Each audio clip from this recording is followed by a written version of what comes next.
하나님 말씀 보겠습니다. 고린도전서 15장 20절에서 28절 말씀입니다. 고린도전서 15장 20절에서 28절 말씀, 우리 한 목소리로 함께 읽겠습니다. 그러나 이제 그리스도께서 죽은 자 가운데서 다시 살아나사 잠자는 자들의 첫 열매가 되셨도다. 사망이 한 사람으로 말미암았으니 죽은 자의 부활도 한 사람으로 말미암는도다. 아담 안에서 모든 사람이 죽은 것 같이 그리스도 안에서 모든 사람이 삶을 얻으리라. 그러나 각각 자기 차례대로 되리니 먼저는 첫 열매인 그리스도요, 다음에는 그가 강림하실 때에 그리스도에게 속한 자요, 구에는 마지막이니 그가 모든 통치와 모든 권세와 능력을 멸하시고 나라를 아버지 하나님께 바칠 때라. 그가 모든 원수를 그 발 아래에 둘 때까지 반드시 왕노릇 하시리니 맨 나중에 멸망받을 원수는 사망이니라. 만물이 그의 발 아래에 두셨다 하셨으니 만물을 아래에 둔다 말씀하실 때 만물을 그의 아래에 두시니가 그 중에 들지 아니한 것이 분명하도다. 만물을 그에게 복종하게 하실 때에는 아들 자신도 그때 만물을 자기에게 복종하게 하신 이에게 복종하게 되리니 이는 하나님이 만유의 주로서 만유 안에 계시려 하심이라. 아멘. 우리가 계속해서 이제 부활에 관한 말씀입니다. 오늘은 우리 성도들의 부활에 관한 말씀을 함께 묵상해 보려고 합니다. 말씀을 통해서 부활의 의미를 다시금 마음에 새기는 시간들이 되시고요. 우리의 삶이 믿음의 주가 되시는 예수 그리스도에 굳게 서서 믿음으로 말미암아 살아가는 저와 여러분들이 되시기를 간절히 축원합니다. 20절 말씀 보시면 그러나 이제 그리스도께서 죽은 자 가운데서 다시 살아나사 잠자는 자들의 첫 열매가 되셨도다. 예수 그리스도의 부활하심은요, 죽은 자들의 첫 열매가 되신다라고 말씀을 하고 있어요. 지난 시간에도 저희가 말씀을 드렸다시피 첫 열매가 되셨다라는 것은 가장 먼저 있었던 사건이다라는 것을 의미해요.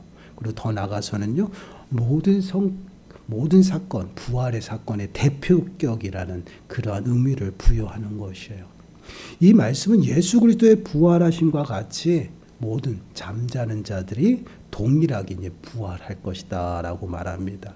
그렇습니다. 우리가 늘 기억해야 될 것이 부활의 첫 번째 순서는요, 예수 그리스도예요. 그리고 두 번째는 바로 믿는 자들, 그리고 세 번째도 있다라는 것이 믿지 않는 자들의 부활이에요. 우리가 흔히 이제 부활에 관하여 우리가 언급을 할 때 예수 그리스도의 부활과 믿는 자들의 부활만 이렇게 말을 해요. 근데 믿지 않는 자들도 부활한다라는 것이에요. 그 부활은요, 바로 심판의 부활이에요. 맨 처음 사람 아담이 실패하여 죄가 이 땅에 들어왔어요. 모든 사람이 그로 인해서 죄로 오염되었고 전적으로 타락하였습니다. 그로 인해 모든 사람이 죄 아래 살아가는 것이에요. 죄 아래 태어나서 죄 아래 살아가고 사망의 종로로 타는. 그래서 죄의 값은 사망이다라는 것이. 이것이 한 사람을 통해서 죄가, 사망이 이 땅에 들어온 모습이에요. 그런데 이러한 모습과 같이요, 둘째 아담, 곧 예수 그리스도, 우리의 대표로 이 땅에 오셔서 우리를 위해서 십자가에 죽으시고 우리를 위해서 부활하심으로 모든 사망 권세를 이기셨어요. 승리하셨어요. 그로 말미암아 모든 믿는 자들의 대표인 예수 그리스도 안에 그 있는 모든 사람들이 부활의 영광에 참여하는 그 은혜를 부어주셨다는, 이것을 본문 21절과 22절에 이렇게 말해요. 사망이 한 사람으로 말미암았으니 죽은 자의 부활도 한 사람으로 말미암은도다. 아담 안에서 모든 사람이 죽은 것 같이 그리스도 안에서 모든 사람이 삶을 얻으리라. 한 사람 아담으로 인해서 사망이 이 땅에 들어왔어요. 그 원리와 동일하게 예수 그리스도의 부활하심을 통해서 생명, 삶이 우리 가운데 있다. 그래서 우리가 예수 그리스도의 부활하심은요, 사망 권세를 물리쳐서 우리를 취하신 것이에요. 그래서 사망에서 생명으로 옮기셨다라는 이 표현을 쓰는 거예요. 요한복음 5장 24절 말씀을 보시면 내가 진실로 진실로 너희에게 이르노니 내 말을 듣고 또 나 보내신 이를 믿는 자는 영생을 얻었고 심판에 이르지 아니하나니 사망에서 생명으로 옮겼느니라. 사망에서 생명으로 옮겼다. 여기서 옮겼다라는 이 표현이 두 대상이 싸워서 승리해서 그 모든 것들을 취했다라는 그 의미의 단어예요. 그래서 사망 권세를 완전히 무찔러서 사망의 종노릇했던 우리가 어떻게 해요? 예수 그리스도로 말미암아 생명으로 옮겨진 거예요. 취하셨어요. 그래서 이 표현을 우리가 다른 표현을 어떻게 합니까? 속량했다라는 것이에요. 값 주고 사셨다. 값을 지불하셨어요. 그래서 예수 그리스도로 말미암아 삶이 우리 가운데 임한 것이요. 이것이 바로 예수 그리스도의 부활이에요. 그래서 사망에서 생명으로 옮겼다. 예수 그리스도의 부활하심을 통해서 우리가 새로운 삶을 부여받았다는 그 삶이 우리에게 있기에 이것이 바로 우리가 영원히 누리는 그 영원한 생명이에요. 이 생명을 바라보며 살아가는 그게 소망이라는 거예요. 데살로니가전서 4장 16절 말씀을 보시면 믿는 자들의 부활을 이렇게 말씀해요. 주께서 호령과 천사장의 소리와 하나님의 나팔 소리로 친히 하늘로부터 강림하리니 이 모습이 언제 모습이 주님이 다시 오시는 그때 재림의 모습에 그리스도 안에서 죽은 자들이 먼저 일어나고 이게 이제 두 번째 부활의 사건인 거예요. 첫 번째 예수 그리스도가 먼저 순서대로 그 다음에 두 번째 그리스도 안에 있는 자들 믿는 자들이 부활하게 된다라는 것이에요. 이 부활이 어떠한 부활이요? 각각 차례대로 이루어지면서 그 영화로운 몸을 가지고 예수 그리스도의 그 영광에 함께 참여하는 그러한 부활이 믿는 자들의 부활이. 그래서 23절 말씀 보세요. 그러나 각각 자기 차례대로 대리니 먼저는 첫 열매인 그리스도요. 다음에는 그가 강림하실 때에 그리스도에게 속한 자요. 주님이 오시는 그때 우리의 부활이 이루어지는 거예요. 그때 우리의 구원이 완성된다는 표현을 써요. 그래서 구원의 서정을 이야기할 때 부르심을 통해서 그 부르심과 또한 칭의, 성화, 그 다음에 마지막 부활의 그 구원을 완성하는 게 영화라고 이야기를 해요. 그 구원이 완전히 이루어져서 이제는 그의 영원한 하나님의 나라에서 하나님의 다스림 가운데 함께 즐거움에 참여하는 것이. 이것이 이제 우리 마지막 때의 부활이에요. 근데 우리가 이 부활에서 믿지 않는 자들의 부활을 자꾸만 놓쳐요.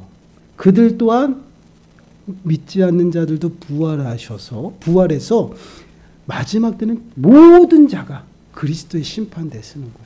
자, 보세요. 요한계시록 20장 13절 14절 말씀 보세요. 우리 함께 읽어보겠습니다. 시작.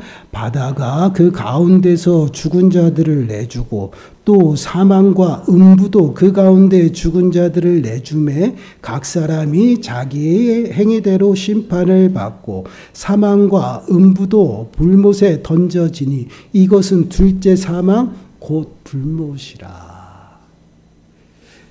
우리가 죽음을 맞이하면요, 믿는 자들은 천국으로, 믿지 않는 자들은 어떻게 해요? 영원한 지옥으로 떨어지거든요. 근데 그것이 1차 심판이에요. 그리고 주님이 오시는 그때에 모두가 다시 부활해서 영화로운 이제 영적인 옷을 입는 것이에요. 그러므로 어떻게 해요?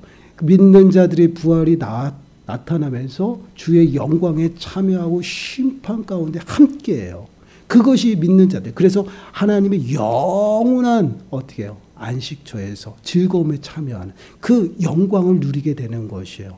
그리고 믿지 않는 자들은 어떻게 해요? 음부와 사망이 내어준다. 이게 부활이거든요. 내어줘요. 다시금 내어줘서 그 또한 영적인 옷을 입고 그리스도의 심판대에 서서 꽝꽝 다시 한번 완전한 선언이 일어나서 불못불에 던져지는 거죠. 추수 때에 가라지가 던져지듯이. 그것을 둘째 사망이라는 표현을 쓰는 거예요. 얼마나 두렵습니까? 이 천국과 지옥은 어떻습니까? 둘 다 영원한 것이에요. 영원한 기쁨에 살아가는 천국과 영원한 고통 가운데서 죽지도 않고 그 고통을 감당하는 지옥. 이것이 하나님의 마지막 때 갈라지는 그 추수의 모습이죠. 이 부활이 있더라. 그래서 예수 그리스도의 부활이 있고 믿는 자들의 부활과 함께 심판이 이루어지는 것이에요. 믿지 않는 자들이 일어나고 그 믿지 않는 자들이 어떻게 해요? 불못에 던져지는. 이게 마지막. 그래서 우리들의 부활이 있은 후에 이 땅의 마지막 종말이 나타나는 것이에요. 그래서 24절부터 보세요. 24절. 그 후에 마지막이니 종말이에요. 그가 모든 통치와 모든 권세와 능력을 멸하시고 공중 권세 잡은 자들 완전히 멸하시고 나라를 아버지 하나님께 바칠 때다. 예수 그리스도께서 심판주로 오시는 것이에요. 그래서 모든 권세를 가지고 심판하고 모든 나라 어떻게 이제 다스림을 하나님 앞에 옮기는. 비로소 하나님 나라가 완성되는 것이에요. 그가 모든 원수를 그 발 아래 둘 때까지 반드시 왕노릇하신 맨 나중에 멸망받을 원수는 사망이니라. 둘째 사망이 나타난 그때. 이것이 마지막 주님이 오실 때 하나씩 하나씩 이루어지는 그러한 모습이에요. 결국은 여러분 마지막 때는요. 추수 때예요. 추수 때. 우리가 추수하면 어떻게 합니까? 추수를 왜 해요? 알곡을 거두기 위함이에요. 주님이 다시 오시는 그때는요. 알곡, 믿는 자들을 영원한 하나님의 기쁨에 참여케 하시기 위해서 혼인잔치에 데려가기 위해서 오시는 그때예요. 그때 그 선별을 하기 위해서 어떻게 해요? 둘째 음부에 빠진 믿지 않는 자들도 함께해서 심판해가지고 불못에 던진다라는 것이에요. 추수의 모습을 비유로 말하고 있어요. 여러분 마태복음 13장 보세요. 13장 39절 40절 말씀을 보시면 가라지를 뿌린 원수는 마귀요 추수 때는 세상 끝이요 추수꾼은 천사들이니 그런즉 가라지를 거두어 불에 사르는 것 같이 세상 끝에도 그러하리라. 아멘. 마지막이 이러한 모습이에요. 마지막은 믿는 자들에게는 영원한 기쁨이 임하는 그때지만 여러분 믿지 않는 자들에게는 영원한 고통이 임하는 심판이죠. 그래서 추수 때 보시면은요, 예수님의 제자들이 밭에 가라지가 뿌려져 있습니다. 그 가라지를 가서 뽑을까요? 그러거든요. 근데 뽑지 마라. 뽑지 말아야 되는 이유가 뭐예요? 그러다가 알곡도 뽑아낸다라는 것이. 이게 무슨 의미예요? 믿음의 공동체 안에 마귀가 믿지 않는 가라지를 뿌려요. 씨앗을. 그래서 알곡과 함께 함께 자라게 한다는. 자라지 아니하고 그 열매가 나오기 전까지는요. 알지 못해요. 누가 가라지인지 누가 알곡인지 몰라요. 쉽게 말씀을 드리면 죄송합니다. 여기서 함께 예배드리지만 누가 구원받고 누가 심판받는지 모른다라는 것이에요. 그러면 뭘로 알아요? 열매로. 삶의 우리들의 열매로 나타나요. 오전에도 말씀을 드렸죠. 성령을 통해서 행하는 자들은 의와 평강과 희락의 열매들이 나타나잖아요. 그렇지 않고 성령을 통해서 나타나지 아니하는 자, 행하지 아니한 자는 육신의 생각이 있거든요. 육신의 행위대로 하는 것이에요. 그런 것은 뭐야? 시기와 질투와 분쟁, 분열이 나타나는 것이에요. 열매들 보고 나타나는 것이에요. 그러다 보니 사무엘상에서는 뭐예요? 하나님께서 그 행위를 달아보신다라는 것이죠. 저울로 달아요.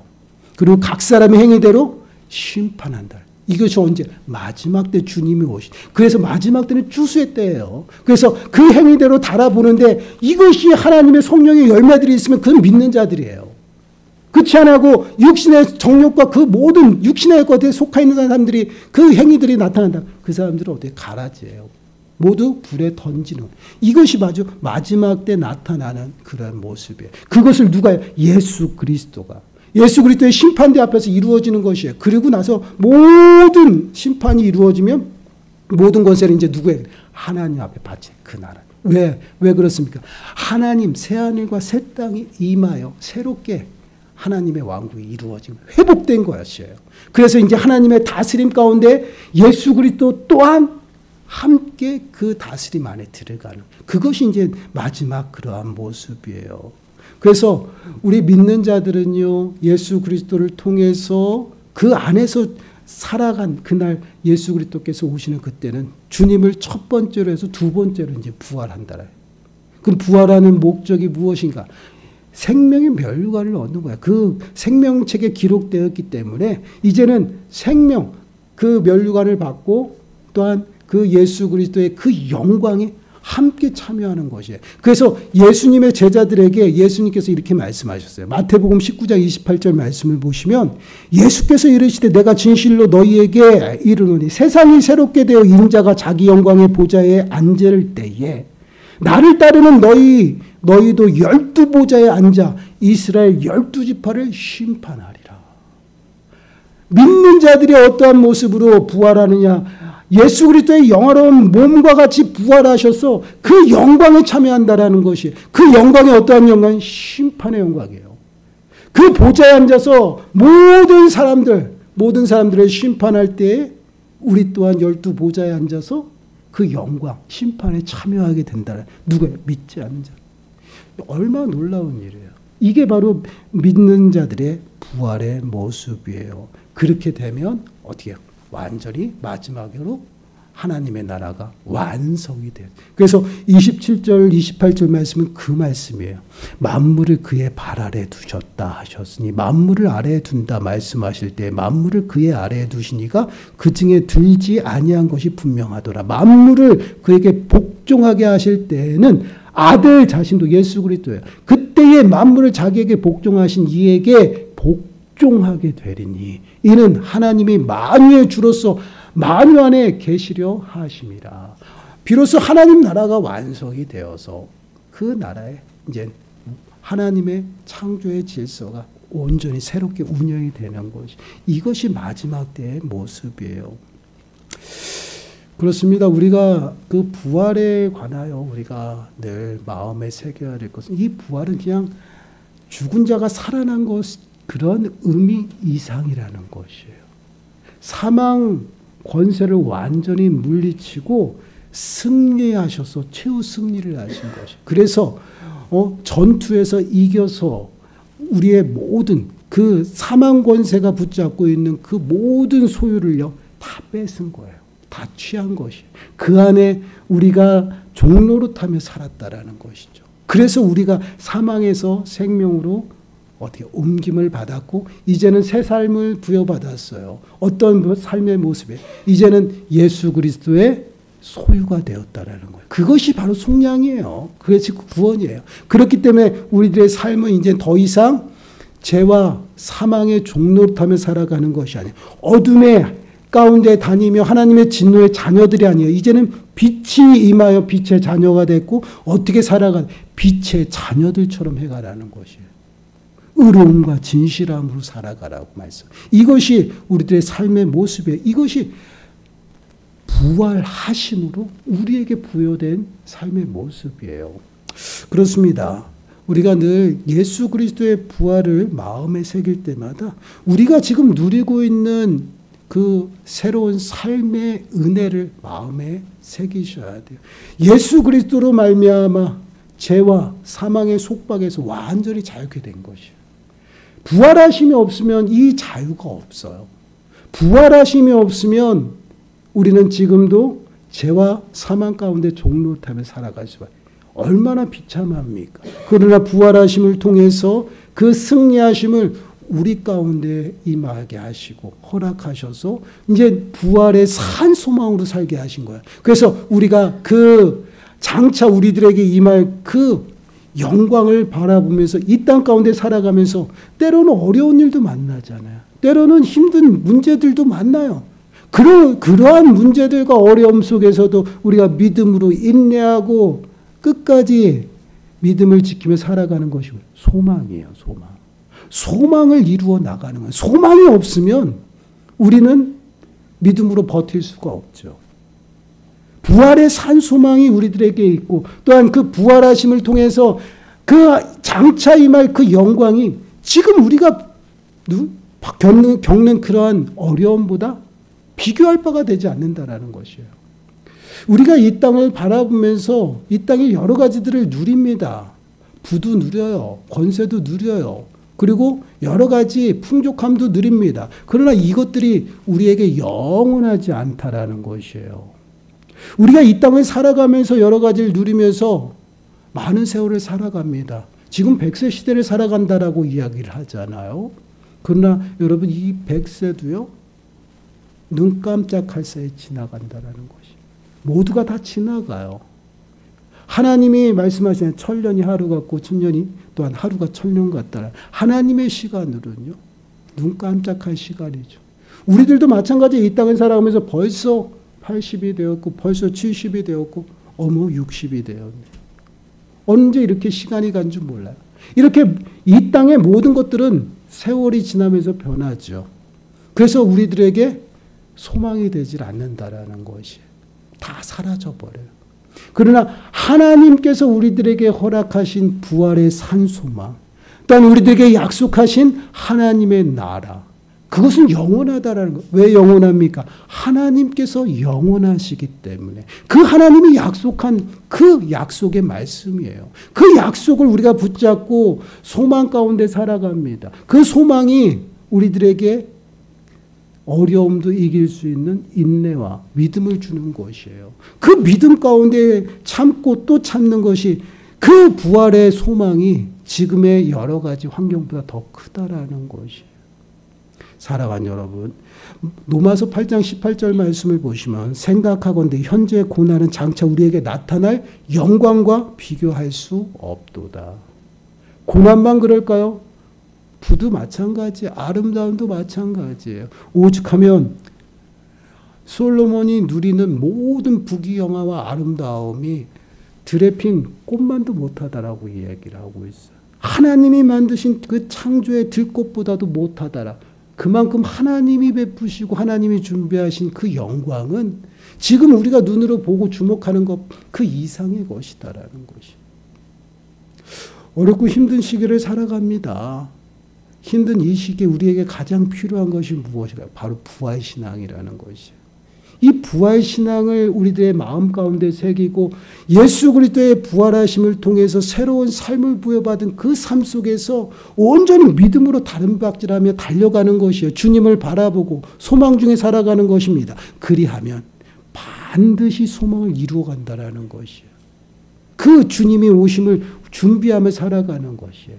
그러한 삶을 통해서 우리가 다시금 일어서고 승리한 삶을 살아갑니다. 사랑하는 여러분, 우리들의 삶의 모습 속에서 정말 부활의 신앙 가운데 우리가 살아가고 있는지 좀 여러분 돌아보셔야 돼요. 지금 내가 소망을 두고 또한 내가 가치를 두고 살아가는 것이 지금 보이는 세상 것에 내가 주목하고 또한 소망을 두고 또한 바라보고 의지하며 살아가는 내 모습이 아닌가 좀 점검하셔야 됩니다. 그것은 항상 말씀드리잖아요. 잠시는 우리들에게 평안을 줄 수 있어요. 잠시는 해결책이 될 수도 있어요. 잠시는 기쁨을 줄 수 있어요. 그러나 영원하지 않아요. 그래서 우리가 주목하는 것은 보이는 것이 아니에요. 보이지 않는 것입니다. 그 이유는 보이는 것은 잠시 잠깐이에요. 보이지 않는 것은 영원하기 때문이다라는 것이에요. 사랑하는 여러분, 예수 그리스도의 부활을 마음에 좀 새기시고 부활신앙을 가지고 소망을 가지고 살아가세요. 하늘의 소망을 두고 하나님을 바라보고 의지하며 살아가시고 하나님이 우리들에게 허락하신 그 부활로 우리들에게 허락하신 그 새로운 삶, 영원한 생명을 매 순간순간 우리들의 마음 가운데 새기고 누리면서 살아가시고요. 주님과 동행하셔서 정말 주님이 오시는 그때에 영화로운 몸으로 부활해서 주님이 허락하신 생명의 면류관을 받고 하나님의 즐거움에 참여하는 저와 여러분들이 되시기를 간절히 축원합니다. 기도하겠습니다. 하나님, 그렇습니다. 예수 그리스도의 부활하심이 나의 생명이고 예수 그리스도의 부활하심이 새로운 삶이 우리에게 부어졌음을 저희들이 다시 한번 깨닫게 됩니다. 예수 그리스도의 부활이 없으면 저희들의 생명이 없고 구원이 없음을 이 시간 고백합니다. 그 은혜에 날마다 감사하며 살아가게 하시고 저희들의 시선과 마음이 보이는 것이 아니라 보이지 않는 영원한 하나님 나라를 온전히 바라보게 하시고 소망 가운데 하나님 믿음으로 온전히 살아갈 수 있는 모든 심령들이 되게 주여 축복하여 주옵소서. 이 모든 말씀 예수님의 이름으로 감사하며 기도드리옵나이다. 아멘. 우리 앞뒤 좌우분들과